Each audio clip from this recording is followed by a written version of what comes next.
বেশ করে যায়, সেখান থেকে তখন কি হয়, ভগবান সরে যান। তাহলে গোপেদের জন্য তিনি কি করলেন, তাদেরকে ব্রহ্মানন্দ হ্রদে নিয়ে গেলেন, ডুবালেন, আবার সেই হ্রদ থেকে তুললেন, তুলে ব্রহ্মলোকের যে অসীম ঐশ্বর্য সেটা আস্বাদন করালেন। তাহলে তিনিই ডুবান, তিনিই তুলেন।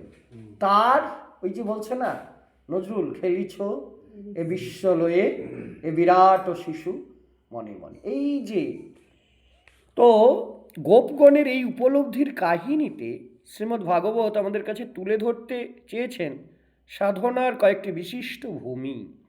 সেই ভূমিতে গিয়ে উপনীত হবার কয়েকটি বিশিষ্ট প্রক্রিয়া। প্রথমেই এসে যায় আবার সেই আস্পৃহার কথা, যেটিকে এখানে বড় সুন্দর করে বলা হয়েছে একটি মাত্র শব্দে। সেটি কি না, তেতু ঔৎসুক্য বিদ হয়া।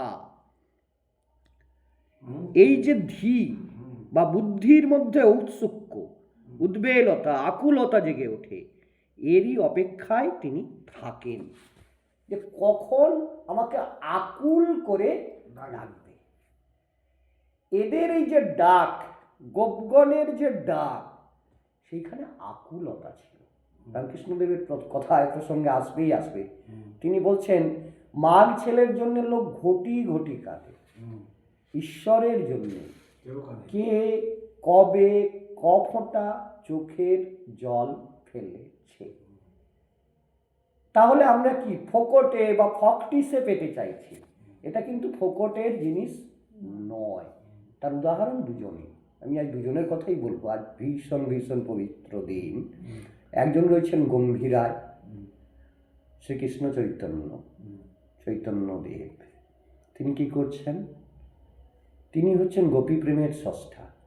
তিনি চোখের জল দিয়ে কৃষ্ণের ছবি আঁকছেন এবং সেই ছবির উপরে হা গোবিন্দ করে মুখ ঘষছেন, এমনভাবে ঘষছেন মুখ থেকে দরদর করে রক্ত ঝরছে। স্বরূপ দামোদর তার একান্ত যিনি অনুগত, তিনি ধরে ফেলছেন, ঘুমিয়ে পড়ছেন। আবার যখন জেগে উঠছেন তখন হা কৃষ্ণ কাহা গেলে তোমা পাই, কোথায় গেলে আমি তোমায় পাবো। এই যে আকুলতা, এই শিক্ষাটা আমাদেরকে চৈতন্যদেব দিয়ে গেছেন, নিজে ভগবান। কিন্তু তিনি এমন করে কাঁদছেন কেন? তিনি কাঁদছেন এই কারণে যে মানুষ শিখবে আমার কাছ থেকে, এইভাবে কাঁদলে কৃষ্ণ পাওয়া যায়। তাই তিনি কি, তিনি নিজে এসেছিলেন কি বোঝাতে? রাধা প্রেম। এই যে গোপী প্রেম কি, রাধার যে বিরহ, সেই বিরহটা তিনি প্রকাশ করে গেলেন এই কলিতে। কি না, তিনি নিজেকে পরিচয় দিতেন তিনি দাসী, কৃষ্ণ দাসী। এবং 24টা বছর তিনি ছিলেন দিব্য উন্মাদ। ওই স্বরূপ দামোদর মাঝে মাঝে খাইয়ে দিতেন, ঘুম পাড়িয়ে দিতেন, ঘিরে রাখতেন। ঘিরে রাখা যেত না, যখনই জেগে উঠতেন তখনই বলতেন কাহা গেলে তো। কোন ঘরটায় থাকতেন? কি কঠোর সাধনা। সোজা হয়ে মানুষটা দাঁড়াতে পারত না, সোজা হয়ে শুতে পারত না, এত ছোট গম্ভীরা। আর সঙ্গে কি ছিল? মায়ের একটা ছেঁড়া কাঁথা। মা শচীদেবী একটা কাঁথা তৈরি করে দিয়েছিলেন, সেটা ছিল তার মূল বিষয়। তো এই যে হা কৃষ্ণ করে তিনি কি করছেন? চোখের জলে কৃষ্ণ নাম লিখছেন, চোখের জলে কৃষ্ণের ছবি আঁকছেন, আবার হা কৃষ্ণ কাহা গেলে তোমা পাই, এটা দেখছেন। এবং তিনি ছিলেন সচল জগন্নাথ। আরেকজন হচ্ছে রামকৃষ্ণ। তিনি কি করতেন?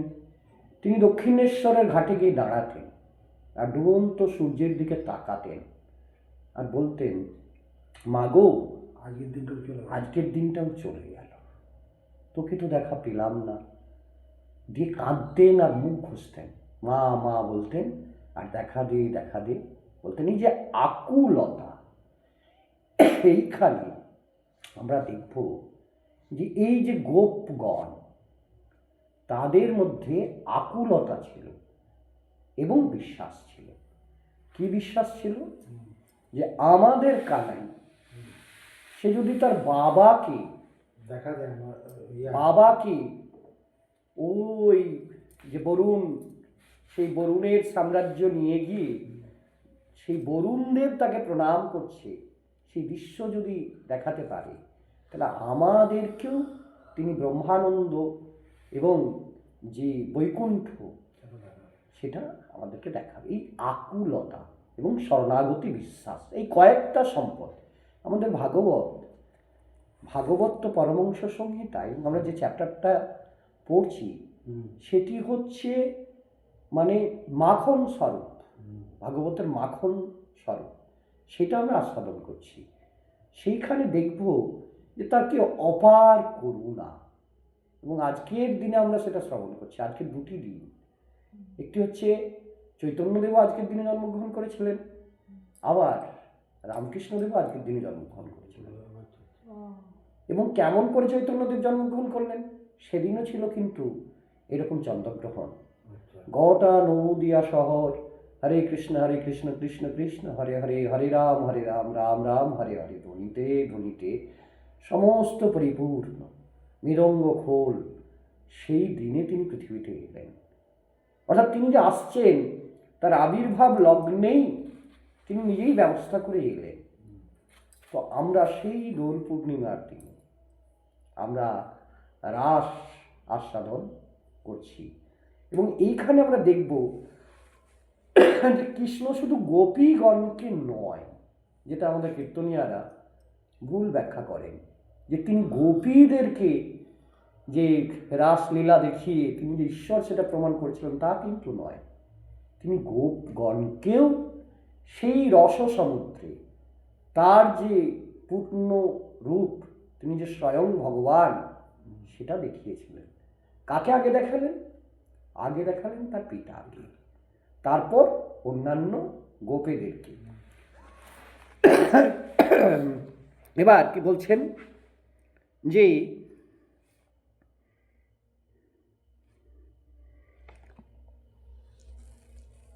তার কি ঔৎসুক্য জেগেছে?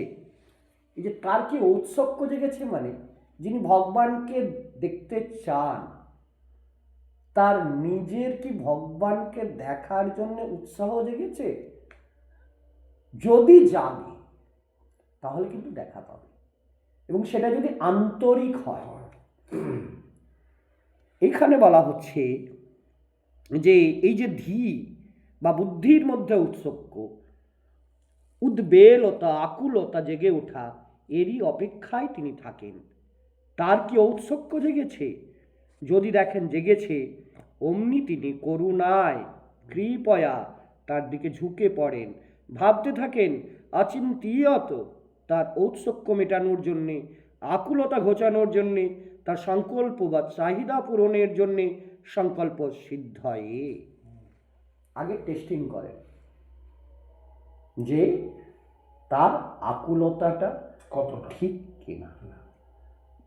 তখন তিনি সংকল্প নেন যে হ্যাঁ, এর ঔৎসুক্য জেগেছে, অতএব এর কাছে আমাকে প্রকাশ হতে হবে। সংকল্প সিদ্ধয়া। তারপর কি করেন? দ্বিতীয় ধাপে যেমন ভাবা তেমনি করা, অর্থাৎ পাইয়ে দেওয়া, দেখিয়ে দেওয়া, সঞ্চিষ্ট দর্শয় মাসে। চাওয়াটা জাগলেই পাওয়াটা হয়, কারণ আমার চাওয়া তাকে ভাবায়। কি করে আমাকে পাওয়াবেন, কি করে আমাকে দেখাবেন, দায়িত্বটা তার থাকছে না। আমার কাজ চাওয়া চাওয়া, হে প্রভু আমায় দেখা দাও, হে প্রভু আমাকে কৃপা কর। ওই যে আমাদের বলছে মুখম করোতি বাচালম পঙ্গুং লঙ্ঘয়তে গিরিম যৎ কৃপা তমহং বন্দে পরমানন্দ মাধব। তাহলে এটা যখন আমার চাওয়াটার মধ্যে কোনো ভেজাল নেই, তখন তিনি ভাবতে বসেন যে একে আমাকে দিতে হবে। কিভাবে দেবেন, কখন দেবেন, কোন দিন দেবেন তখন দেখা যাবে ওই যে আমরা বলছিলাম একদিন যে যে বিভিন্ন যে গীতার কথা বলছিলাম, বেদ গীতা, এই যে সব গীতাগুলো আমাদের মধ্যে অন্যান্য গীতা রয়েছে, সেইখানে আমরা দেখব যে সেকেন্ডের মধ্যে মানুষের ঈশ্বর দর্শন হয়ে যেতে পারে। অনলি 1 সেকেন্ড, 1 সেকেন্ডে দর্শন হয়ে যেতে পারে। সেটা কে করান না, সেটা ভগবান করান। এবং তার জন্য তিনি কি করেন, তার জন্য তিনি অনেক সময় যোগ মায়ার শরণাপন্ন হন। সেই জন্য বলা হয় যে মায়ের কাছে আছে ব্রহ্মানন্দ, যে ভুবন, তার ব্রহ্মানন্দের চাবিকাঠি মহামায়া। তাই মহামায়ার পূজা করা হয়। কেন না, ওই যে রাম, সীতা আর লক্ষ্মণ, সীতা হচ্ছে মায়া। আমরা তাকে দেখতে পাচ্ছি না কেন, লক্ষ্মণ রামকে দেখতে পাচ্ছেন না কেন, সীতার কারণ। তাহলে মা সীতা যদি কৃপা করে একটু সরে যান, তাহলে কি হবে, রামের দর্শন হয়ে যাবে লক্ষ্মণকে। তাই মহামায়ার পূজার ব্যবস্থা। এবং ভগবান কি করেন খুব কৌশলী, তিনি যোগ মায়ার সঙ্গে নিয়ে ভক্তের কামনা পূরণ করে দেওয়ার চেষ্টা করেন। আমরা এখানে দেখব সেই যোগমায়ার ব্যাপার স্যাপার। এবার এই যে তাহলে আমাদেরকে কি করতে হবে, আমাদের মূল কাজটা হবে